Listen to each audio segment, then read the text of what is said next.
How's it going, guys? Alex here. Welcome back to another video, and today I'm going to be going over some of the Dragon Ball FighterZ gameplay, and this is very, very exciting because I believe this is actually one of the 3 sessions. So there's multiple different sessions, and I will definitely leave them linked in the comment section down below as well as the description for you guys to check out, or you can just go, on YouTube and type it in. But yeah, hope you guys are having a great day as always, and if you do enjoy today's video, consider leaving a like and subscribing if you are new and have seen this before, recording the video, just so I have a better understanding of what is going on, and so that I can go, over what is actually happening. And I believe that I am most likely going to buy Guilty Gears. I believe that's what the game is called. I'm saying basically a lot.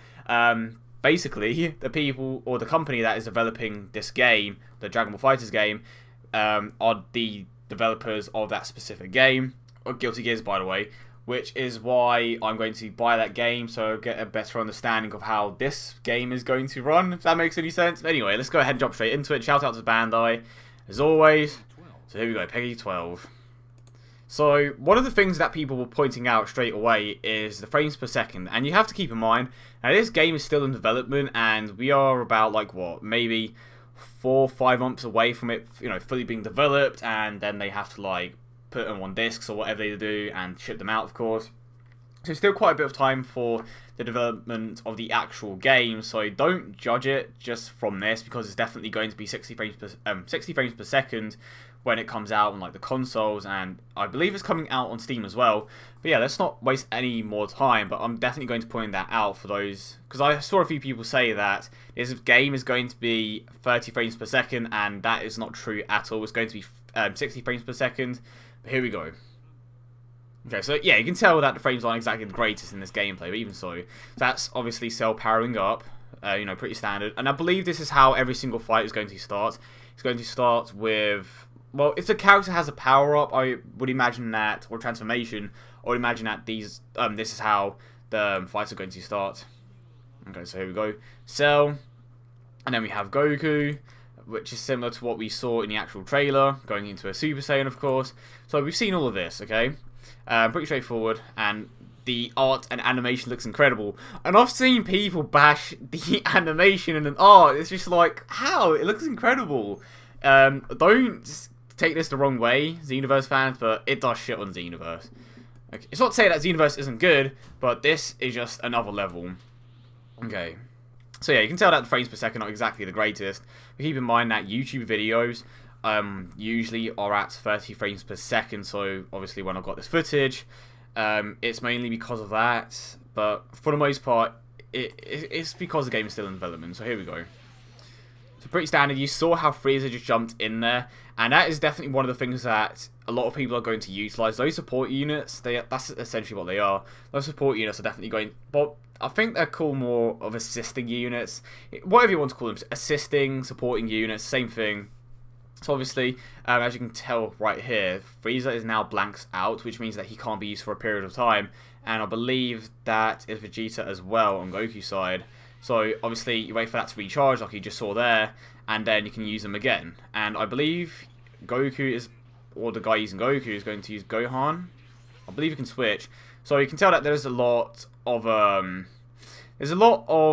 ways to get your different characters on your team involved.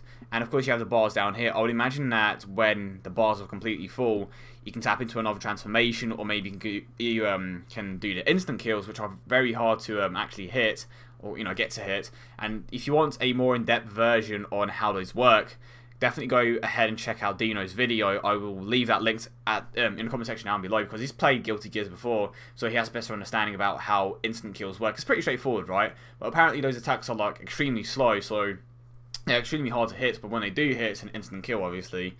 Okay, so more gameplay, of course. Well, yeah, that's what we're looking at anyway. So I believe these are called dust attacks, and basically these are like in-air combos or air attacks, essentially. And then you have the Kamehameha. So did that just use... let's quickly rewind here a little. So as you can tell, to use that super attack, it did take a bit... Let's just call it the ki, right? Or the ki meter. It did take a bit of Goku's ki meter up. So it seems that when you are in a combination, or you're doing a combo, you can use that meter to launch a super attack or something along those lines. So this is one of the parts that kind of confused me the most. I was under the impression that you couldn't switch out, but it turns out that you can. So it's very similar to Marvel vs. Capcom, and then of course you have your assisting units alongside you, but you can switch out. That is definitely one of the things that you can do.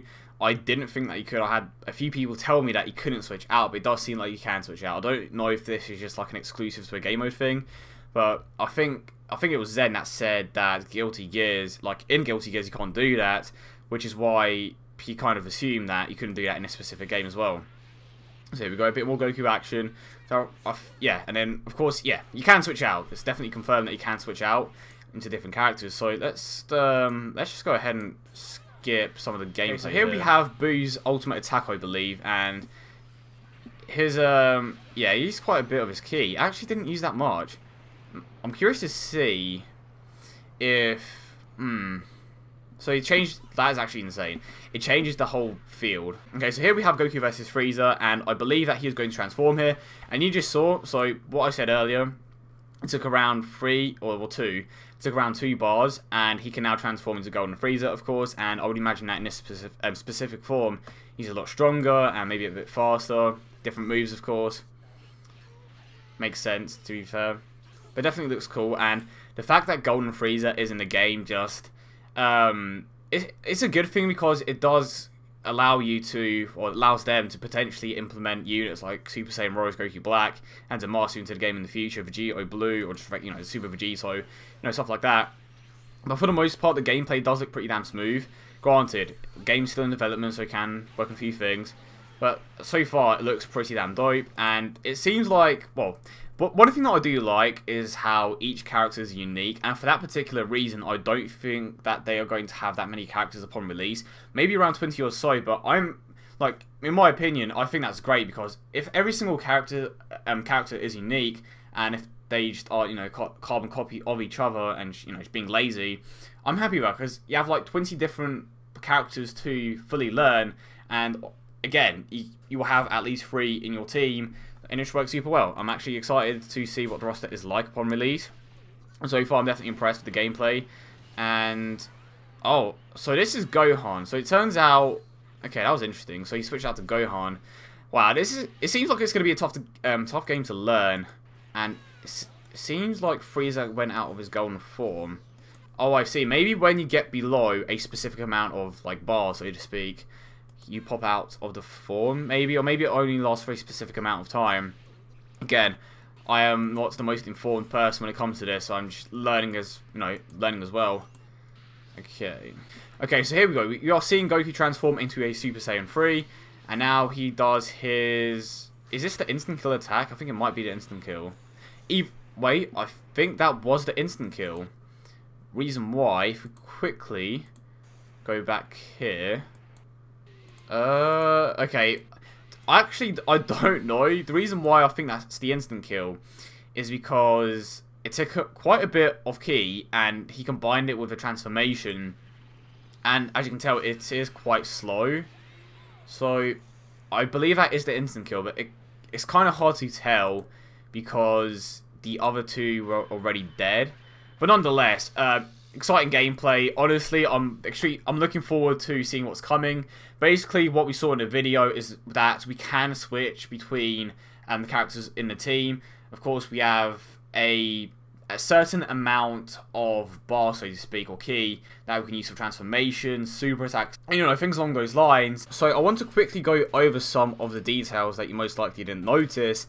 And there is actually collision damage, which basically means that, you know, the surroundings around your characters are going to be affected, and as you can tell by Boo, Boo's attack, it did affect the whole surrounding area.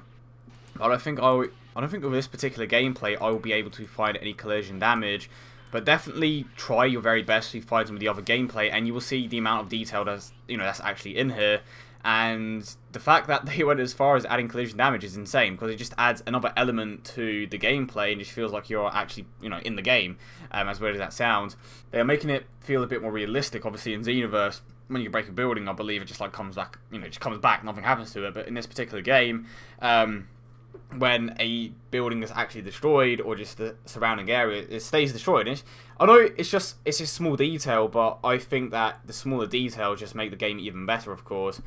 And again, it's still in development, so we still have a long way to go, and I believe it's going to be playable at E3. So if you aren't currently subscribed to Dino, or Rhymestar as most of you know him by, definitely go ahead and check out his channel. But yeah, I hope you guys did enjoy the video. As always, if I missed anything, let me know in the comment section down below. As always, I hope you guys have a great day, and I will see you all in the next one.